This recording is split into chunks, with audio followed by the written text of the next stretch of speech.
قصة الفانوس ده مش من 50 سنة ولا من 100 سنة، لو عايز أقول لكم ده من 1000 سنة.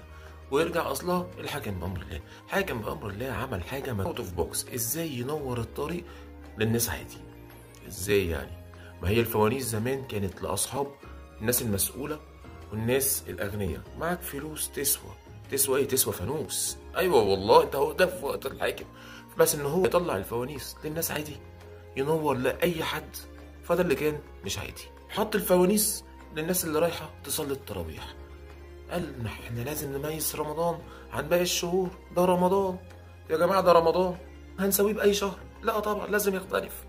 بعديها ب 300 سنة يجي العصر المماليكي، يعمل ايه؟ يعمل حاجة حلوة أوي.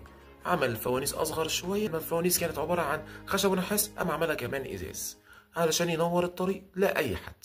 والفانوس بقى رمز أساسي لرمضان، للغني والفقير. بعد كده يجي العصر العثماني المعقد، عمل فوانيس كبيرة تتحط في ميادين وفي مساجد، قام عمل الزخرفة الحلوة بتاعتهم، وبقت الفانوس رمز أساسي في رمضان، أبو شمعة ده. بعد كده يجي العصر الحديث. العصر الحديث بتاعنا ده اللي هو عمل ايه؟ بوظ الدنيا، خلى الفوانيس بدل للأغنياء فقط عملها بوجي وطمطم والكبير قوي. وفوانيس طبعا محفور عليها بالاسم زي أحمد مثلا.